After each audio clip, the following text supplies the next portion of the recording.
Vous êtes connecté sur monclasseurdemaths.fr et dans ce tutoriel, nous allons voir comment retrouver les valeurs maximum et minimum d'une série de données dans le tableur Google Sheets.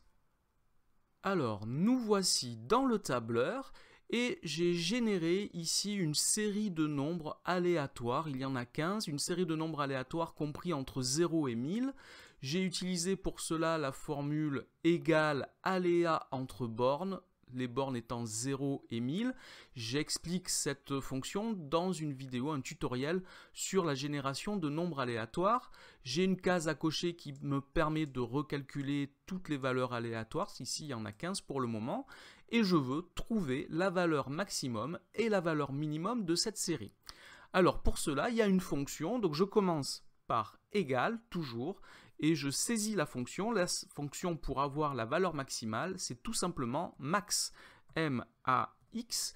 Voilà, on me la propose ici, max, valeur maximale d'un ensemble de données numériques.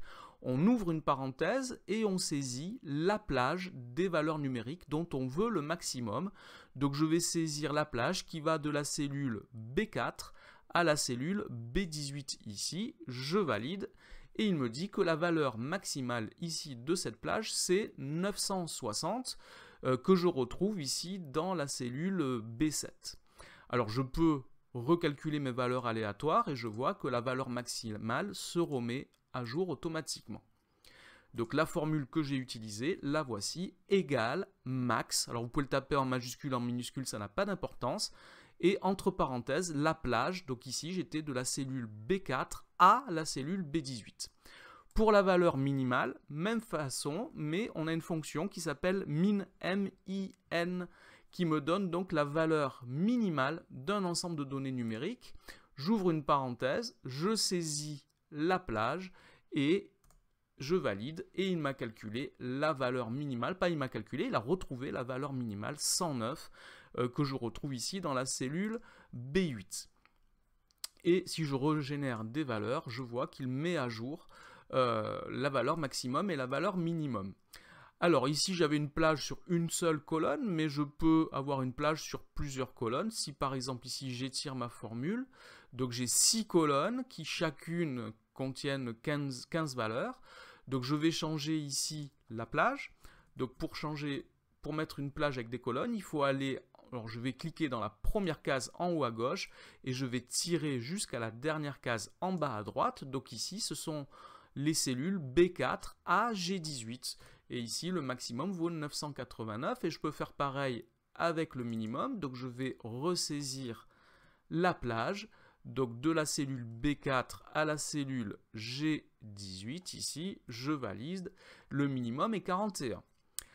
Alors il se peut aussi que nous ayons une série de valeurs qui soient dans une colonne, juste dans une seule colonne, mais on peut avoir des valeurs qui se rajoutent. Par exemple ici, je peux continuer, je me suis arrêté à la cellule B18, mais je peux redescendre comme ceci, je peux continuer, et je peux aller très loin évidemment.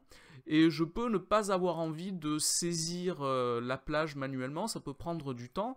Je peux demander juste au logiciel de me donner la valeur maximum et la valeur minimum de la colonne B.